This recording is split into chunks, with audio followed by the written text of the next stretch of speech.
Assalamualaikum warahmatullahi wabarakatuh. Perkenalkan, nama saya Kevin Muhammad Al-Fatih, Stambuk A1K1 20057,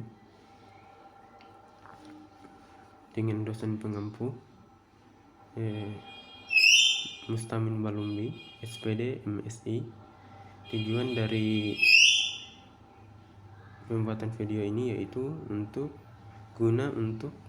memenuhi tugas dari dosen pengampu.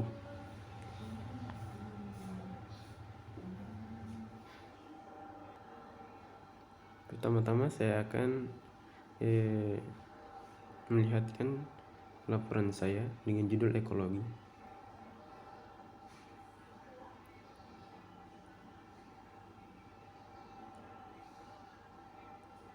Di sini saya mengambil 4 buku untuk tinjauan pustaka.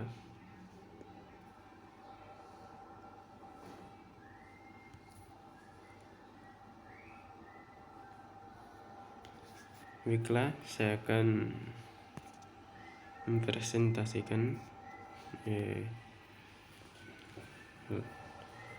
laporan saya.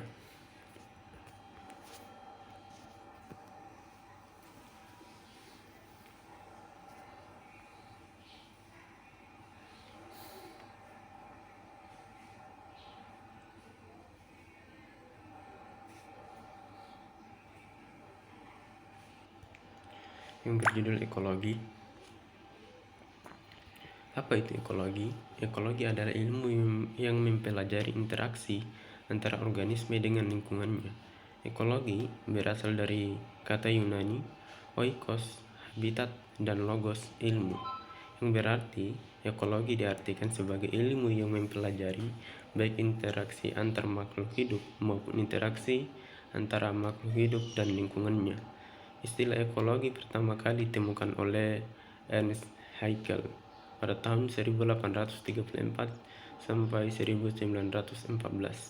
Dalam ekologi, makhluk hidup dipelajari sebagai kesatuan atau sistem dengan lingkungannya.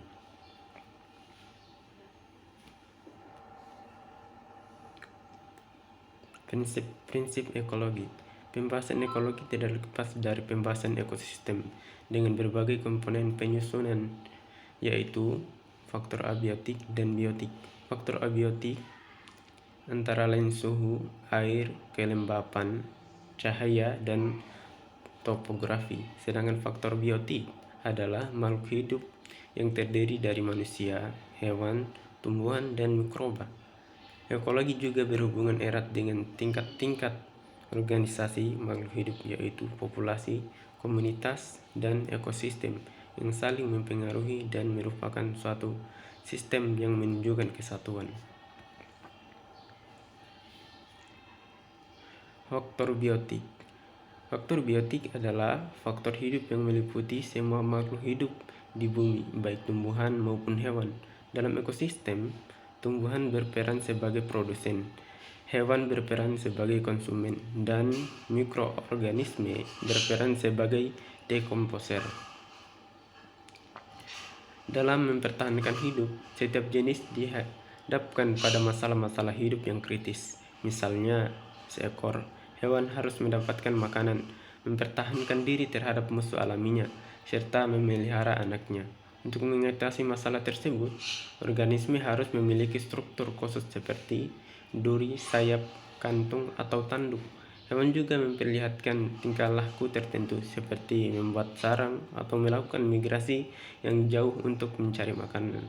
Struktur dan tingkah laku demikian disebut dengan adaptasi. Adaptasi makhluk hidup. Ada beberapa macam adaptasi makhluk hidup terhadap lingkungannya, yaitu adaptasi morfologi, adaptasi fisiologi, dan adaptasi tingkah laku. Adaptasi morfologi merupakan penyesuaian bentuk tubuh untuk kelangsungan hidupnya.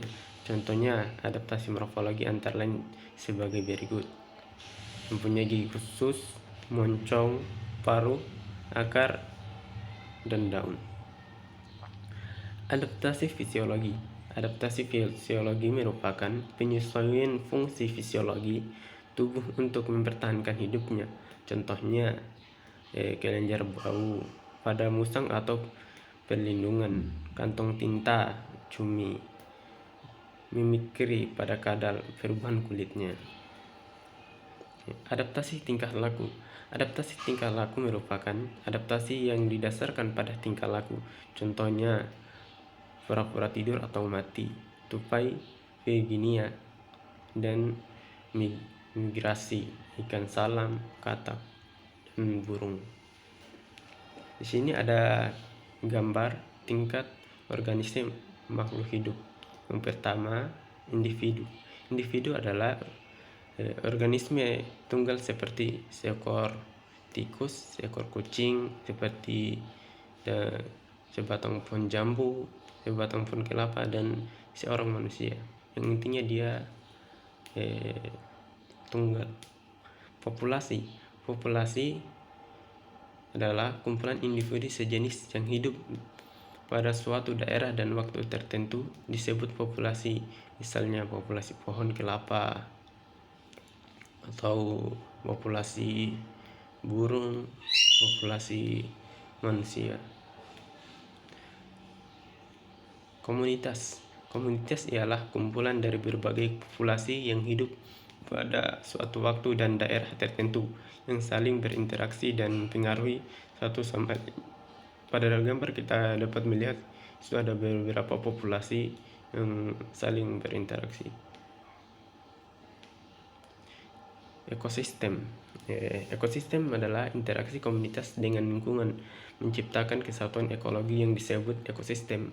Komponen penyusun ekosistem adalah produsen tumbuhan hijau, konsumen herbivora, karnivora, dan omnivora, dan dekomposer pengurai.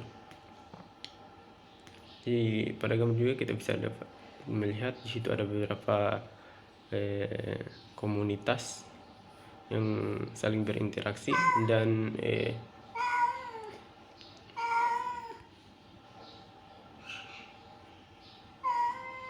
saling menguntungkan. Faktor abiotik. Faktor abiotik adalah faktor tak hidup yang meliputi faktor fisik dan kimia. Faktor fisik utama yang mempengaruhi ekosistem adalah sebagai berikut.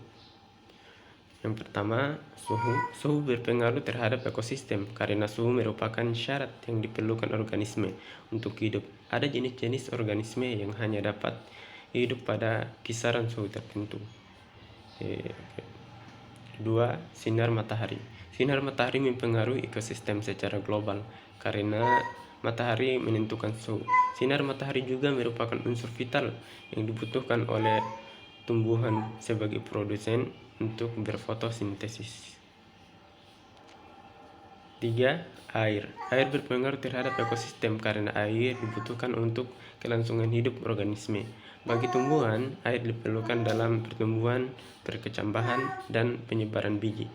Bagi hewan dan manusia, air diperlukan sebagai minum dan sarana hidup lain. Misalnya, transportasi bagi manusia dan tempat hidup bagi ikan. Bagi unsur abiotik lain, misalnya tanah dan batuan, air diperlukan sebagai pelarut dan pelapuk. Tanah. Tanah merupakan tempat hidup bagi organisme. Jenis tanah yang berbeda menyebabkan organisme yang hidup di dalamnya juga berbeda. Tanah juga menyediakan unsur-unsur penting bagi pertumbuhan organisme, terutama tumbuhan. Ketinggian. Ketinggian tempat menentukan jenis organisme yang hidup di tempat tersebut. Karena ketinggian yang berbeda akan menghasilkan kondisi fisik dan kimia yang berbeda. Angin. Angin selain berperan dalam menentukan kelembapan, juga berperan dalam menyebarkan biji tumbuhan tertentu.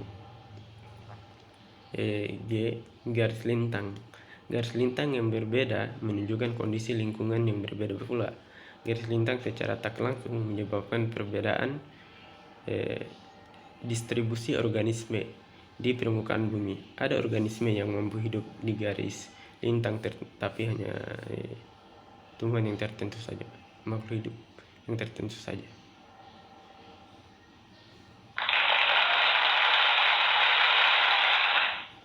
Terima kasih.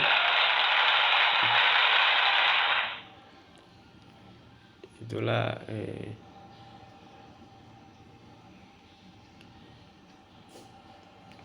presentasi dari laporan saya, dan jika ada salah saya mohon maaf, dan saya akhiri. Wassalamualaikum warahmatullahi wabarakatuh.